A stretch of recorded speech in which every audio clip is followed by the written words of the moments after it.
Eu vou falar sobre 3 pontos, tá? O primeiro é sobre algumas instruções do nosso acampamento. Ele vai começar agora dia 12, na quinta-feira. Eu queria um grupo de WhatsApp que acho que está a maioria dos acampantes, e quem não está lá, acho que o seu filho está, então pode falar com ele que ele está lá recebendo as informações, tá? E quem não tiver pode falar comigo, eu repasso de novo sem nenhum problema. É mais algumas informações sobre como a gente vai ficar lá no acampamento, tá? Por exemplo, tem que levar item de higiene pessoal, sabonete, toalha, rede, colchão inflável, barraco, o que for, tipo assim, você for preferir, levar talher, tá tudo lá, tá? Não vou perder muito tempo explicando, tá tudo lá. Como é que a gente vai sair daqui no dia 12? Como vocês sabem, a gente teve um acréscimo aí de R$ 1.500 lá no nosso acampamento, a gente não conseguiu fretar um veículo próprio para levar os acampantes para lá. Então, como é que vai ser feito? O acampamento ele vai iniciar dia 12, quinta-feira, já depois da hora do almoço. Às 13 horas a gente vai estar marcando aqui um ponto de encontro na nossa igreja.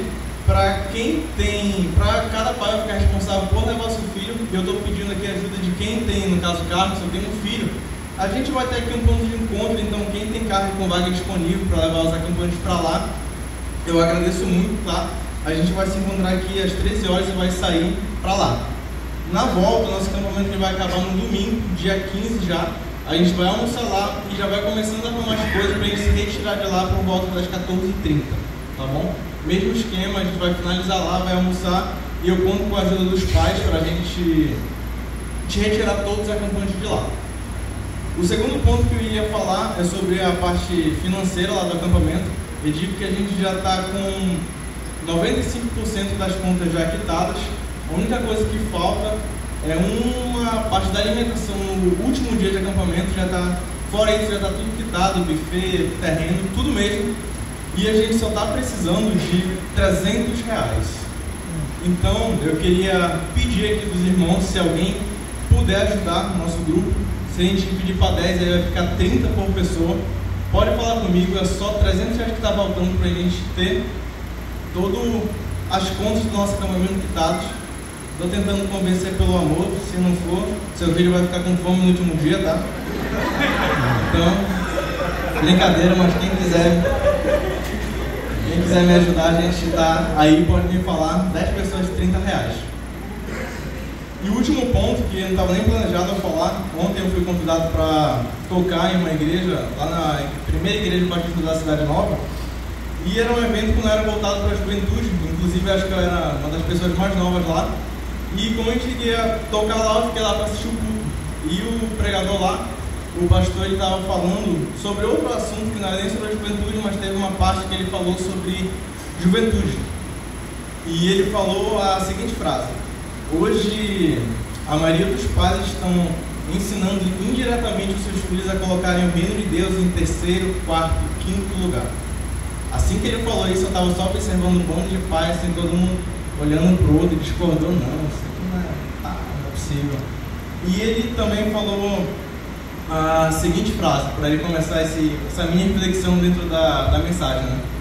A maioria dos jovens hoje, eles estão indo para o inferno, ele falou assim mesmo, porque no momento que eles precisavam ser exortados, eles foram consolados. E ele falou ele fez uma analogia que era mais ou menos assim: hoje, para tudo que é muito bom na vida, tipo assim, dos seus filhos, vocês que são pai e mãe, não tem muita conversa. A gente, se tiver a oportunidade de matricular o teu filho em uma escola muito boa, fantástica, o que acontece? Pega a papelada, matricula e fala: moleque, semana que vem tu vai estar, mudou de escola, acabou. Mesma coisa, como ele usou a analogia de um curso de inglês aqui da cidade, viveu, apareceu lá uma vaga e tal, consegui ajustar lá na finança, te matriculei e sábado tu vai estar estudando pela parte da manhã toda. Acabou. Sem choro, sem conversa, e é isso.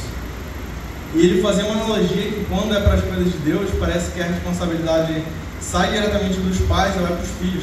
Às vezes os filhos, eles perguntam para o pai, no caso os pais perguntam para os filhos: meu filho, tu vai querer ir para tal ponto, tu sente a vontade, você tem disposição, você tem algo assim?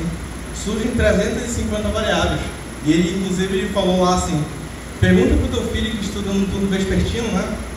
Fala para ele bem assim: meu filho, é o seguinte, agora tu vai ter que acordar 5h30 da manhã para atravessar a cidade para te deixar no colégio. Tu quer isso daí? Se der a opção, a gente sabe qual é que vai ser a resposta dele. E ele fazia justamente essa analogia que parece que para outras coisas da vida, educação, escola, esse tipo de coisa, é tudo responsabilidade do pai e da mãe, mas quando chega as coisas de Deus, meio que a responsabilidade sai do pai e passa a ser inteiramente do filho. Ele falava justamente assim, que quando um filho é novo, ele não tem o desejo de fazer as coisas. Ele não nasce querendo ir para a escola às 5 da manhã, não nasce querendo perder todo um lazer de sábado para ir para o curso de inglês. O pai impõe isso, ele entende aquele processo e ele sabe que aquilo é importante, e daí ele vai seguindo a vida dele. Então não é diferente com as coisas de Deus. Quando a gente dá uma certa opção para o filho, você quer fazer isso, você quer fazer aquilo, geralmente a resposta vai ser não.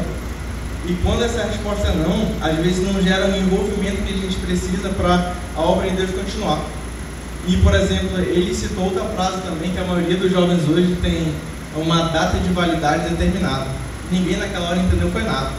Aí ele falou depois que é assim, que quando o jovem ele vai crescendo dessa maneira, ele não gera envolvimento. Ele vem aqui para a igreja, ele senta na cadeira, ouve o que o pastor tem para falar, a gente canta os louvores aqui, pô, bateu palma, falou com o pessoal aqui sobre o Flamengo e Vasco, vai embora e acabou. Na outra semana a mesma coisa, mesma coisa, mesma coisa. E ele vai crescendo e não gera envolvimento, não gera amor nenhum, não gera comprometimento e vai.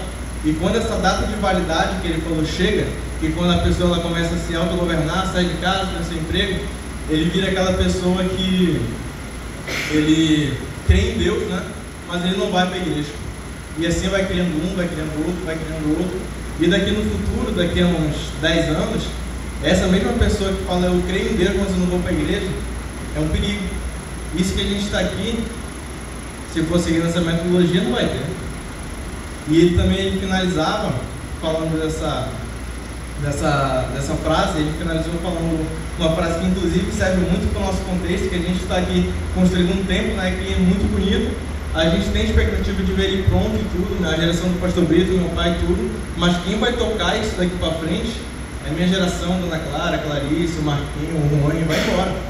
E se essa galera hoje não aprende a gostar, não aprende a ter um comprometimento, não basta estar aqui, sentar, ouvir uma música e ficar fazendo semana por semana, por semana, por semana, e quando chegar naquela data de validade, já era. E ele finalizava essa reflexão fazendo uma pergunta, que no caso ele perguntava para os pais, né? Não era um evento para filhos, então ele falava diretamente com os pais, como eu falei, era a pessoa mais nova lá. Ele falava assim: pai e mãe, pensa com bastante sinceridade, se daqui a 10 anos tu acha que o teu filho ele vai assumir um papel de liderança na igreja, vai pegar aquilo dali com as mãos e vai continuar o ministério. Não precisa me responder, só pensa nisso daí. E ficou aquele momento de reflexão, e eu fiquei observando muito o pai preocupado, falava com um lado, ficava olhando para o outro. E eu não estou falando isso daqui hoje para vocês para vir mais pessoas para o acampamento, inclusive já que tem tudo, já não cabe mais um papagaio lá. Mas eu estou falando assim porque eu preciso do envolvimento de vocês. Se a gente vir aqui e ficar assim, sem envolvimento, vir aqui sentar, ouvir a palavra e voltar e não tiver aquele, sabe, gosto, vai chegar a data de validade e tchau, já era. Então eu estou falando isso daqui porque está passando do tempo, mas ainda dá tempo. Então, pai, mãe, o ministério a gente está com esse acampamento aí, mas o trabalho vai continuar até o final do ano, vai ano que vem, e a gente precisa de vocês. Enquanto a decisão ficar na mão dos filhos de vocês sabem o que vai acontecer. É complicado. Então era só isso daí que eu tinha para falar. Eu conto aí com a ajuda de todo mundo. E o nosso acampamento já está aí na semana. Obrigado.